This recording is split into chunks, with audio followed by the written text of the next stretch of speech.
More than 100 years ago, gold attracted reckless explorers down the Yukon River, risking life and limb for the fortune hidden in these hills.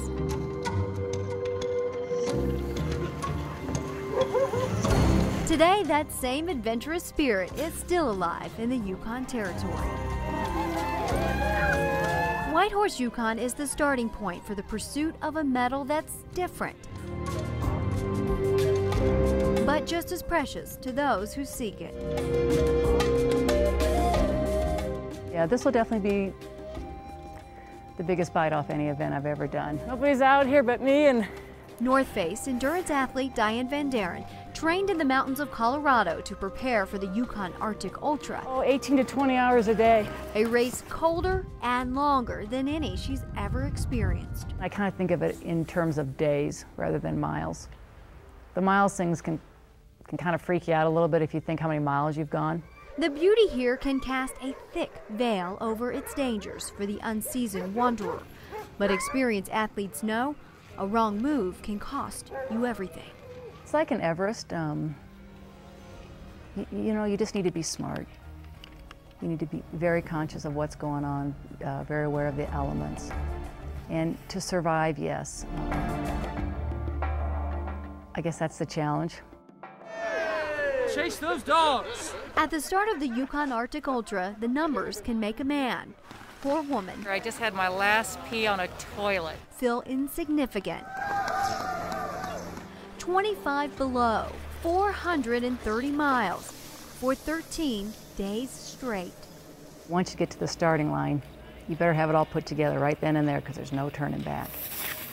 Diane will trek across frozen lakes and rivers, covering 40 and 50 miles a day in conditions some locals wouldn't willingly face. It's very enduring. I mean, it's one of those things that you start off with all this energy, and as each day goes along, it takes a lot out of you. Way to go! Welcome! Rivendell Farm is 26.2 miles in, the end of the road for those competing in the marathon.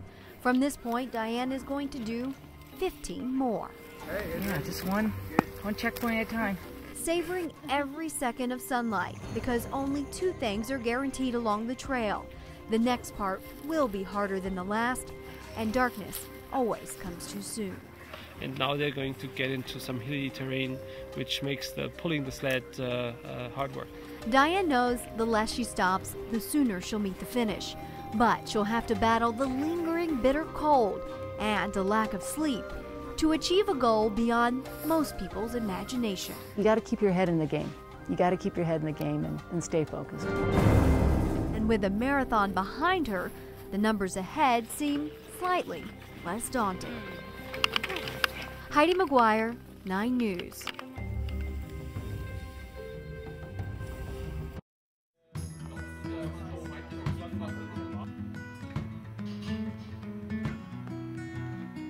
Somewhere between bitter and sweet is Braeburn Lodge. This truck stop cafe is the 100-mile point along the Yukon Arctic Trail, and for some it will be the hardest checkpoint to reach. For those who do, the best reward is the kind you get to eat. People all over the world knew about the cinnamon buns. Huge buns and burgers big enough to feed a Yukon-sized appetite. It would actually fill the entire plate. But bigger yet is the news 430-mile cross-country skier Hubert Gantolier will get here after the race medic takes one look at his toe. Imagine if you put a sausage in the freezer and you come out and it's absolutely frozen solid.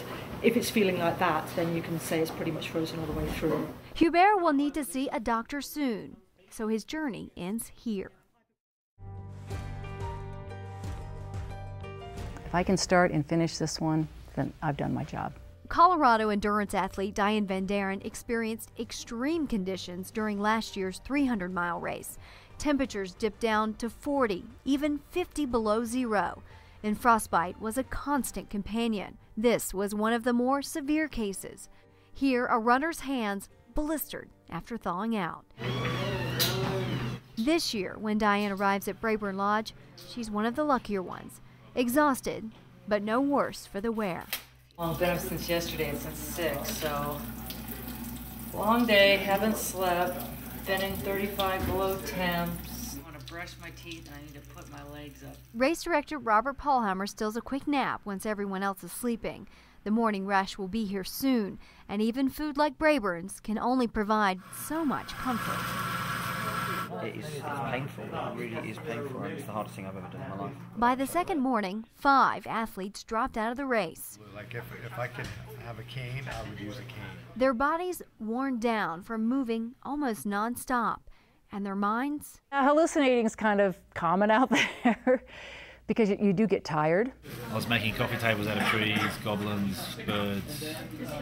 If anything, if a tree branch looked like it was a bit sloped like a roof, it was the checkpoint. Don't I look beautiful this morning? Despite the pain, Diane and her partner push on. Each have been here before, and their experience is helping them stay focused. I literally can just look straight ahead, and I just stay in the zone.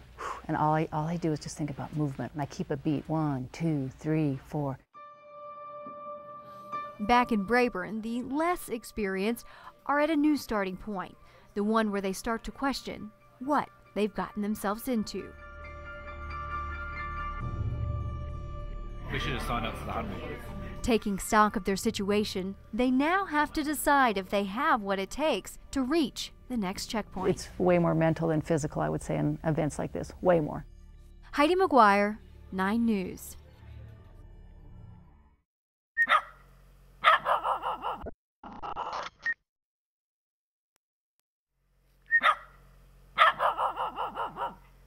McCabe Creek is home to Jerry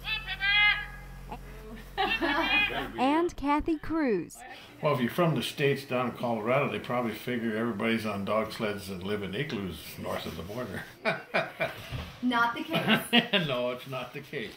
The couple homesteaded here 25 years ago and have been completely self-sufficient ever since. It really allows for a lot of freedom. They farm, fish, and trap, whatever it takes to make a living. Well, you can look out any window and see some of the stuff I like about this place. Is just you're like living in a postcard all the time. The same things that attracted the Cruz family to the Yukon all those years ago are also what brought Colorado athlete Diane Van Deren here. She too is doing whatever it takes to make it.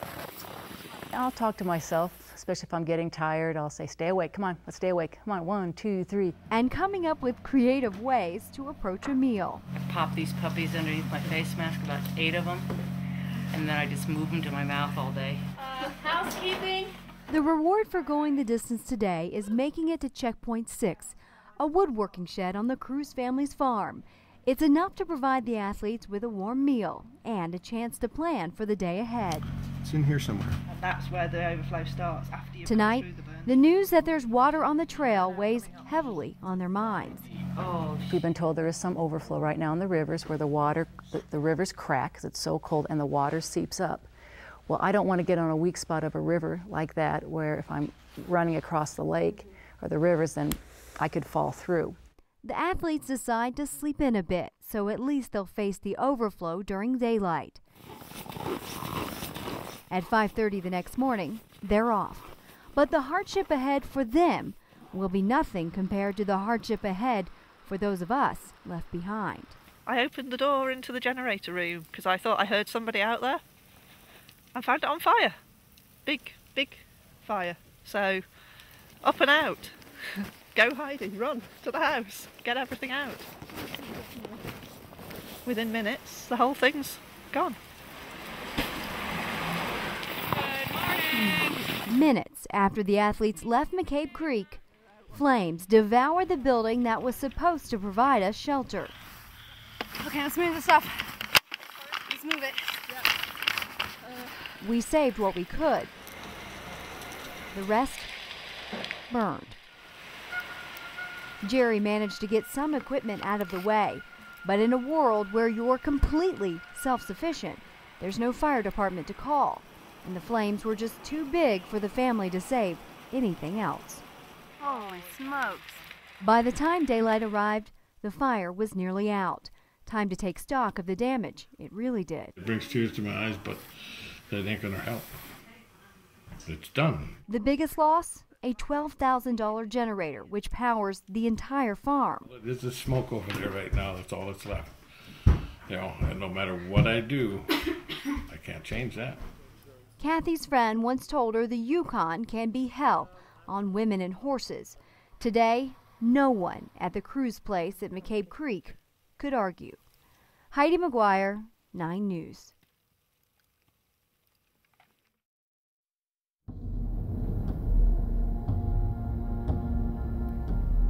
Nearly 300 miles into the Yukon Arctic Ultra, their eyes sting from the cold. All you see is white. It's just white. Their legs throb. And just as painful is the loneliness creeping in.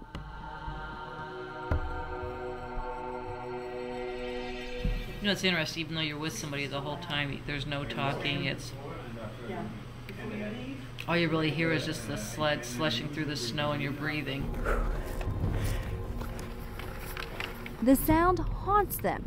Just imagine it's all you hear.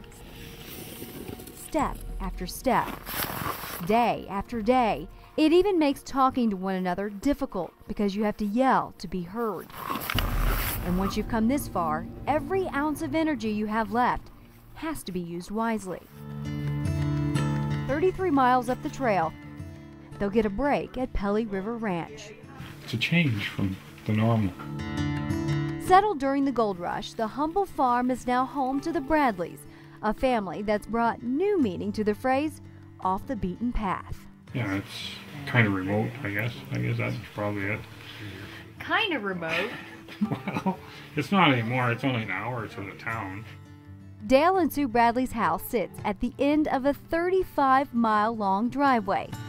35 miles. Well, that way, but they can leave their spot. There's no landline or cell service here. Only a radio phone keeps them remotely connected. Here last night. Solar panels keep the ranch running, and cows and chickens and a few small crops keep the refrigerator full and their company happy. Isolation isn't for everyone. The Bradleys are at home with their lifestyle and happy to welcome the occasional visitor. But even they wouldn't walk in these athletes' shoes. It's like insanity at its finest. But it is some brutal. It is horrible brutal for them. Like dodging jumble ice, jutting out of the river like shards of broken glass, and a stiff Arctic wind urging you to stop every step of the way. The end of this 33-mile stretch will be a milestone for those moving on, and by now they know the elements won't be the only thing standing in their way of the finish. And as the days go along, people get tired, people get frustrated, people get sleepy. And they realize they can only count on themselves to get through it. This is being alone. On the Yukon Quest Trail, Heidi McGuire, 9 News.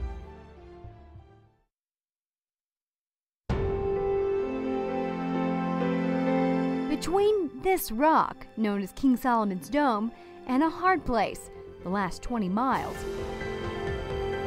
is Dawson City. We are the site of the world's greatest gold rush, the Klondike Gold Rush.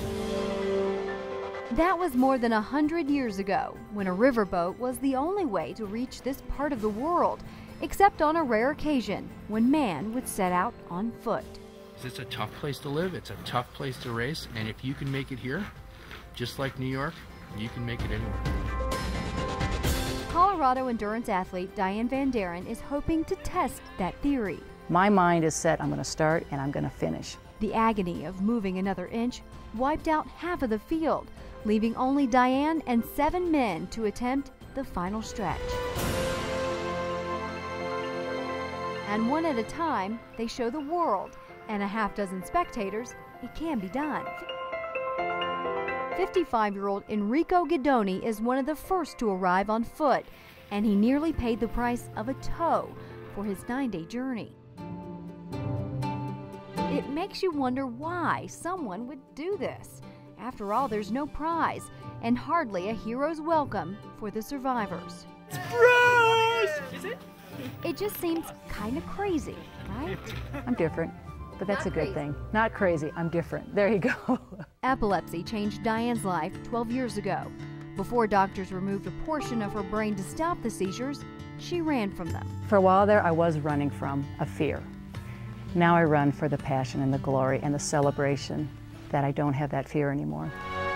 Going 430 miles over 11 days may seem a bit extreme, but that's just Diane. I think being different's a good thing. And just as nonchalant as she started the race, Goodbye, Colorado. she finishes it. The start and the finish are great, but it's really those stories along the way. It's the journey. It's an adventure we all shared, thanks to one woman and 7 men who tried what others wouldn't and never gave up. I did it. I reached my goal. Heidi McGuire, 9 News.